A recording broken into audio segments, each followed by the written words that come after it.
তথাকথিত মাসলুমে মাকাত বর্তমান ভবিষ্যৎ প্রজন্মের অভিসংবাদিত নেতা শাইখুল হাদিস ইবনে শাইখুল হাদিস আল্লামা মাহমুদুল হকের উত্থাপন করে দেখতে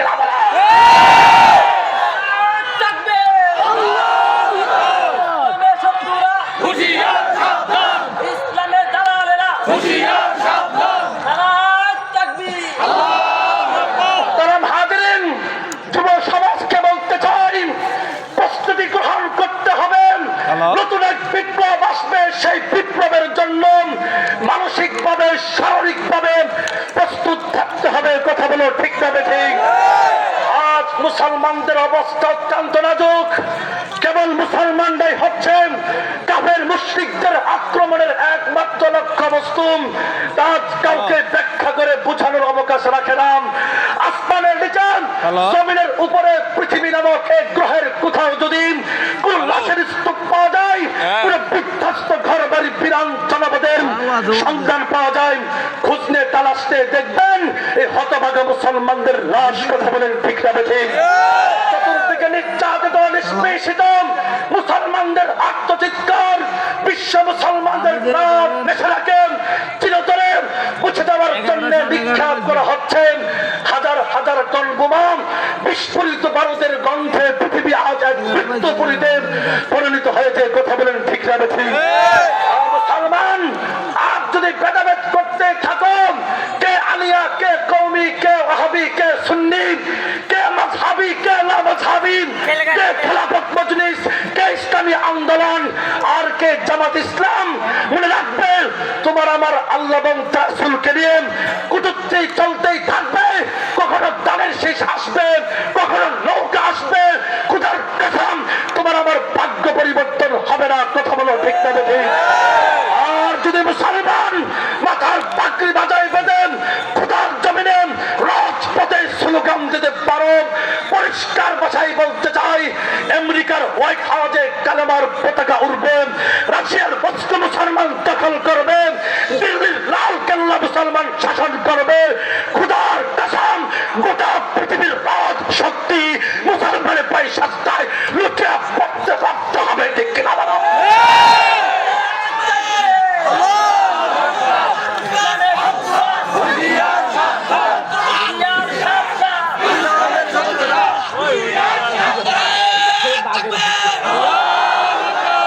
প্রস্তুত আছেন তো ইনশাআল্লাহ?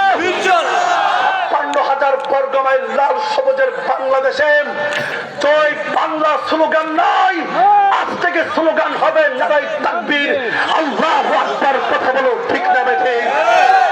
আসমান কে সৃষ্টি করেছেন? জমিন কে বিছিয়েছেন? সাগর মহাসাগর কে প্রবাহিত করেছেন? পাহাড় পর্বত কে স্থাপন করেছেন? সবুজ বৃক্ষের সারি কে সাজিয়েছেন? আজিজুল হাকিম, তিনি শক্তিধর প্রজ্ঞাময়। লাকুমুল কুসসামাওয়াতি ওয়াল আরদ, নবমণ্ডল ভূমণ্ডল রাজত্ব তারই। আলিমুল গায়বি ওয়াশ শাহাদাত, তিনি দৃশ্য অদৃশ্য সব কিছু সম্পর্কে জ্ঞাত। ওয়াল্লাহুল খালিকুল বারিউল মুসাউবিরু লাহুল আসমাউল হুসনা, তিনি স্রষ্টা, তিনি রূপদাতা, তিনি উত্তম উত্তম নাম সমূহ তার।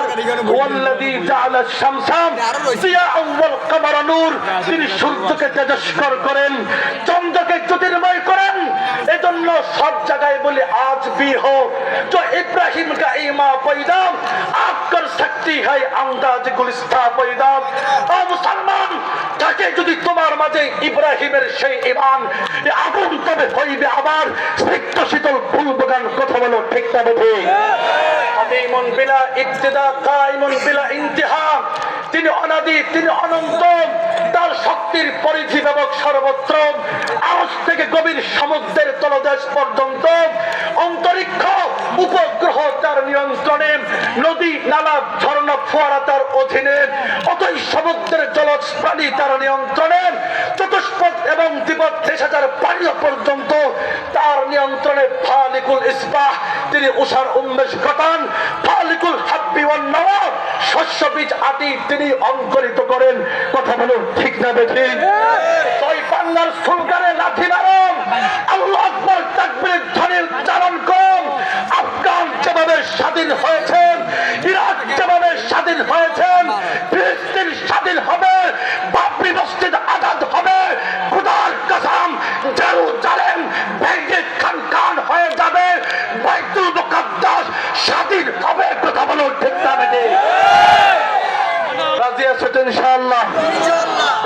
ইনশাআল্লাহ?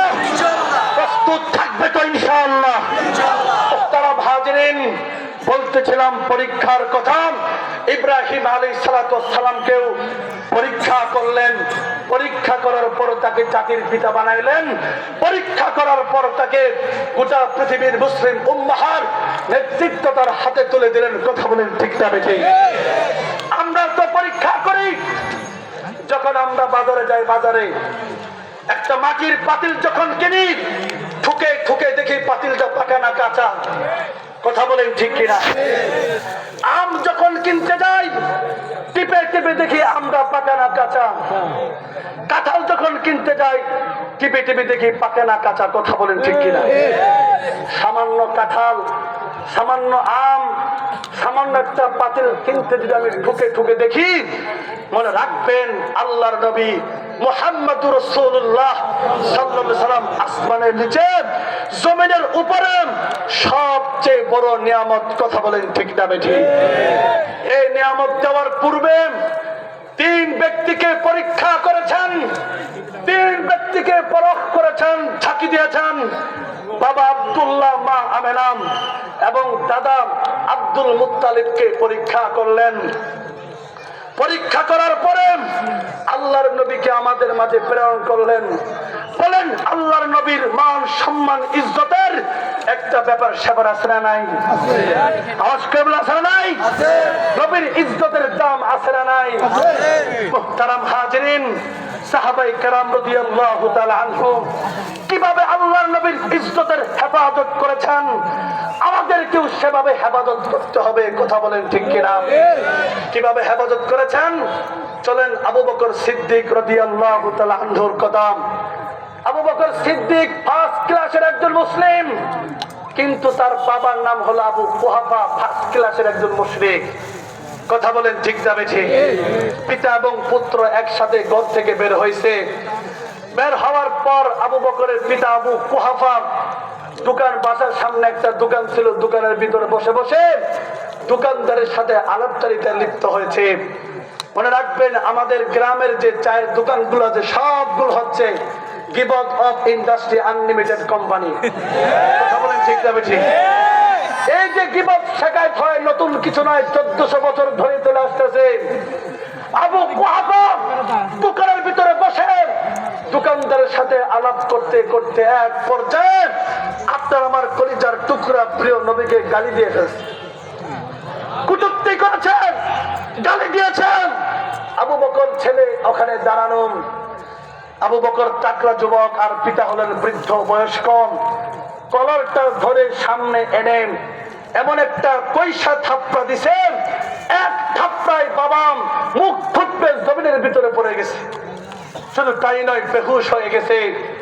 হুশ ফেরার পর আবু বকরের দিকে ফেল ফেল করে তাকাই। আবু বকর চোখের ভাষা বুঝতে পারলেন। পিতা বলতে চাচ্ছে, পুত্র হয়ে বাবার গায়ে কেন হাত দিলাম? মদিনার নবী বলছে, আর হাবু উম্মতি বি উম্মতি আবু বকর। আবু বকর হৃদয় সবচেয়ে সফট, সবচেয়ে নরম। তুমি আবু বকর কিভাবে বাবার গায়ে হাত তুললাম? আবু বকর স্পষ্ট ভাষায় জানিয়ে দিলেন, পিতা তোমার ভাগ্য ভালো, আমার হাতে তরবারি ছিল না। যদি তরবারি থাকতো, পিতা থাকতা নয়, বরং তরবারি দিয়ে তোমার গর্দান দেহ থেকে আলাদা করে দিতাম। আল্লাহু আকবার বলেন। বাবাকে সিগন্যাল দিয়ে আল্লাহ রাসূলের দরবারে গেলেন। রাসূল চিন্তা করলেন, দেখলেন আবু বকরের চেহারায় চিন্তার টেনশন পেরেশানির ছাপ। জিজ্ঞাসা করলেন, আবু বকর টেনশন কেন, পেরেশান কেন? আবু বকর বললেন, ইয়া রাসূলুল্লাহ, আমার বাবা আবু কুহাফা আপনাকে দোকানে বসে গালি দিছে, সহ্য করতে পারি নাই, থাপ্পড় লাগাই দিছি, বেহুশের জমিনে দুর্বল বাবা পড়ে গেছে। আল্লাহ রাসূলের বড় মায়া লাগছে। রাসূল বললেন, আবু বকর তুমি সত্যি কাজ করছো? সে বলতেছে, ইয়া রাসূল আমি করছি। এই কাজ তো ওমরের করার কথা, আবু বকর তো করতে পারে না। আবু বকর বলতেছে, ইয়া রাসূলুল্লাহ সত্যি আমি করছি। রাসূল বললেন, ওয়াদা করো আর কোনদিন পিতার গায়ে হাত তুলবা না। আবু বকর বুঝতে পারলেন আল্লাহর নবীর কাছে মায়া লেগে গেছে। নবী তো রাহমাতুল লিল আলামিন, মায়ার নবী, দয়ার নবী, বাবার জন্য মায়া লাগছে।